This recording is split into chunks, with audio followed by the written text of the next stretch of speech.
आपण राजभाषा मराठी दिन साजरा करतो आहे आणि त्यासाठी मराठी माध्यमातील किंवा मराठी भाषा प्रमुख म्हणून मी महाराष्ट्रातल्या माझ्या सर्व जन्माने भाषेने आणि मराठी मनाने असणाऱ्या मराठी सर्व बांधवांना मराठी दिवसाच्या हार्दिक हार्दिक शुभेच्छा देते। सादर करीत आहे संत वाङ्मय वारकरी संप्रदायातील संत वाङ्मय। आपल्याला माहिती असेल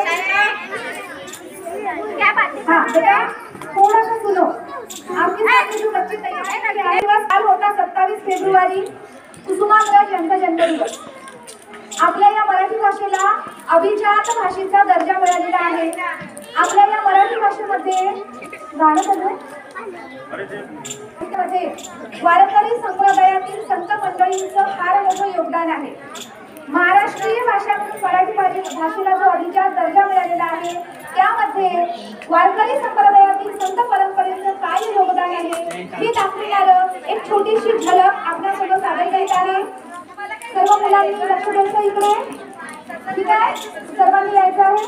चंद्रभागेच्या तीरी चंद्रभागेच्या तीरी उभा मंदिरी तो पहा विटेवरी विठ्ठल विठ्ठल जय हरी जय विठ्ठल विठ्ठल जय हरी दुमदुमली पंढरी पांडुरंग हरी तो पहा विटेवरी विठ्ठल विठ्ठल जय हरी जय विठ्ठल विठ्ठल जय हरी। तर आपणासमोर हा काळा सावळा विठ्ठल आणि त्याच्या सोबत असणारी रखुमाई।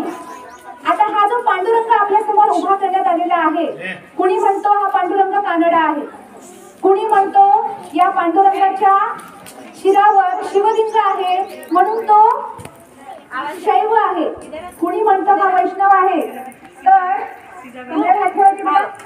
कुणी म्हणतं या पांडुरंगाच्या हातात कुठलं शस्त्र आहे का बघा बरं। कृष्णाच्या हातात सुदर्शन असतं, रामाच्या हातामध्ये धनुष्य बाण असतं, तसं या पांडुरंगाच्या हातामध्ये कुठलं शस्त्र आहे का? शस्त्र है क्या? हाथ में कोई तलवार वगैरे है क्या? म्हणजेच हा देव शांतीच्या मार्गाने चालणारा आहे, शांतीचा संदेश देणारा आहे, अहिंसेचा संदेश देणारा आहे। म्हणून कुणी म्हणतं की हा गौतम भगवान बुद्ध आहे, कुणी म्हणतं जैन अनुयायी म्हणतात की हा जैन धर्मीय आहे। आपल्याला त्याच्याशी काही घेणं देणं नाही। वारकरी संप्रदाय हा सर्व जाती धर्मांचा संप्रदाय आहे।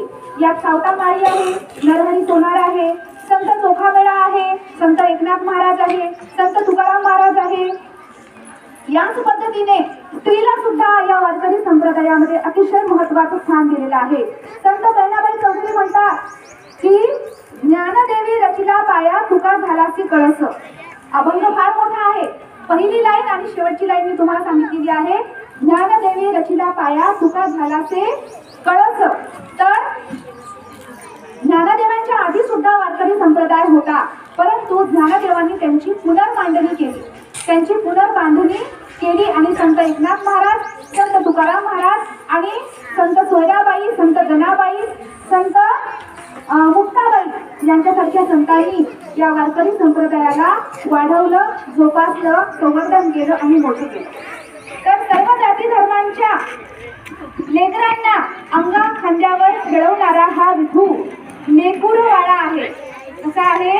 लेकुरवाळा असा हा विठ्ठल आहे। तर मराठी भाषेच्या निमित्ताने बच्चे सुनो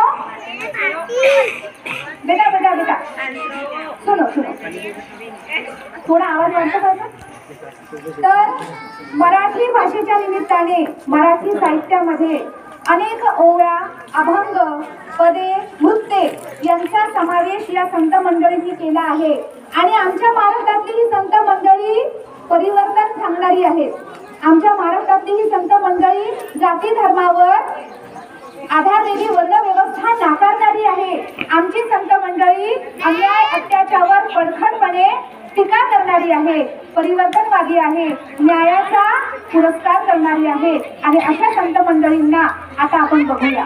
सर्वप्रथम आपल्या समोर येत आहे संत तुकाराम महाराज। जे काय रंजले गांधले त्याची मने जो आपुले तोची साधू ओळखावा जो तेथेची जाणावा. खूप छान. बघा, जे का रंजले गांजले दुःखी कष्टी लोकांना सोबत नेणारा हा वारकरी संप्रदाय आहे. यानंतर आपणासमोर कोण येत आहे? संत चोखा मेळा. ऊस डोंगर परी रस नोहे डोंगर का डोंगा नुसते डोंगा का भुललातील वर रियर. खूप छान. ऊस डोंगा परी रस नव्हे डोंगा काय भुललासी वरलिया रंगा. वरवरच्या रंगाला भुलू नकोस असा सांगणारा, अंतर मनाला जागृत करणारा हा वारकरी संप्रदाय आहे. आणि यानंतर संत सोयराबाई आपल्या समोर येत आहे. संत सोयराबाई आपल्या अतिशय कुटुंबवत्सल आहे, घरकाम करणारी आहे. दळण कांडण धुणे भांडे करताना आपल्या कामामध्ये तिला विठू दिसतो आहे. ये बेटा.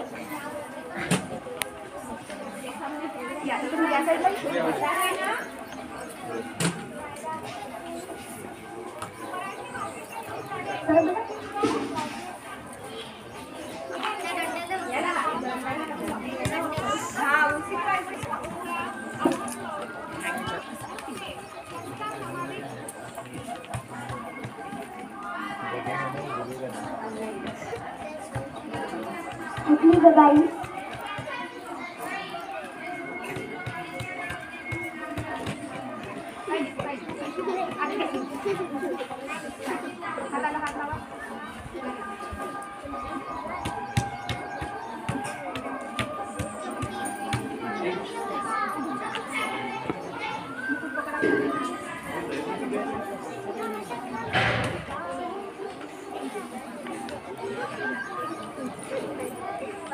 पक्षी जाय दिगंतरा गाड काची आम्ही झाला गाड हिंडते आकाशी जात तिची पिल्लकाची.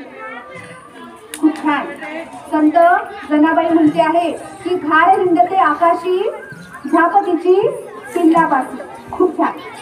यानंतर आपणासमोर येत आहे संत ज्ञानेश्वर महाराज. संत ने क्या कहा? पूछूंगा एक एक लाइन. आता विश्वास मने देवे येणे वाग्यज्ञे तोषावे तो सोनी मज द्यावे कसाय दान हे जे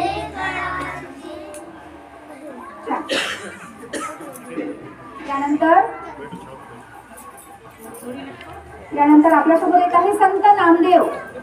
संत नामदेव हे असे संत आहेत महाराष्ट्रातले की ज्यांच्या पदांचा समावेश गुरु ग्रंथ साहेब या शीख धर्मग्रंथात झालेला आहे. संत नामदेव.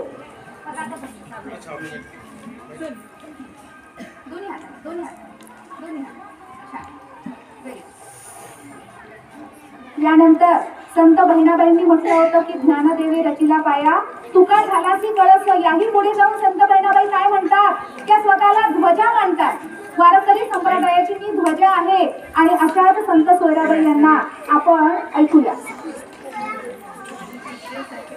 सॉरी, संत बहिणाबाई. मन वढाय वढाय उभ्या पिकातल ढोर किती हाकला हाकला फिरी येते पिकावर. मन वढाय वढाय मन मुकाट मुकाट त्याले ठाई ठाई वाटा. जशा वाटेन चाललेल्या पानावरल्या र लाटा. मन वढाय वढाय. छान. आपल्या मनाला वढाय वढाय म्हटलेलं आहे. आपलं मन बघा एका ठिकाणी एका थाऱ्यावर राहत नाही. त्याला काबू कसं करायचं तर त्यासाठी भक्तीची गरज आहे असं संत बहिणाबाई म्हणतात. आता एक छोटीशी जोडी दादा आणि ताईची आपल्या समोर येत आहे. तुम्ही ओळखा बरं कोण आहे?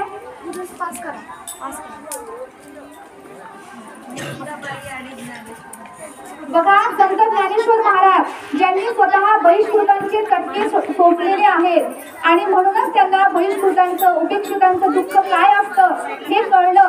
आणि अशा ज्ञानेश्वर महाराजांना जेव्हा समाजाने वाईट टाकलं तेव्हा ज्ञानेश्वर महाराजांना अतिशय राग आला आणि ते दार बंद करून आत बसलेले आहेत. आणि त्यांची छोटी बहीण मुक्ताबाई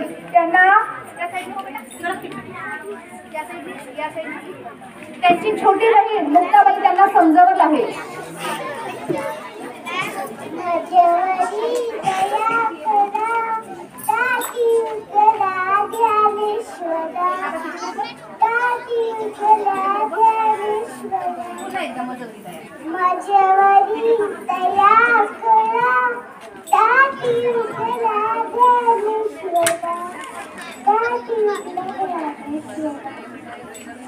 खूप छान.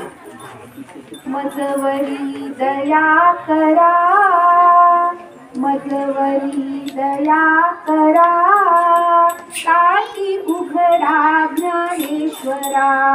अशी छोटीशी मुक्ताबाई 9 वर्षाची चिमुरडी आपल्या मोठ्या भावाला समजवत आहे की जोपर्यंत आपण टाटी उघडून बाहेर येणार नाही तोपर्यंत या समाजातले आपल्यासाठी जी उपेक्षित आहे, जी दुर्लक्षित आहेत, वंचित आहे, त्यांना मार्ग दाखवणारं कोणी समोर कसं येईल म्हणून तुम्ही बाहेर या. अशा पद्धतीने हा वारकरी संप्रदाय यांनी अभंग रचले.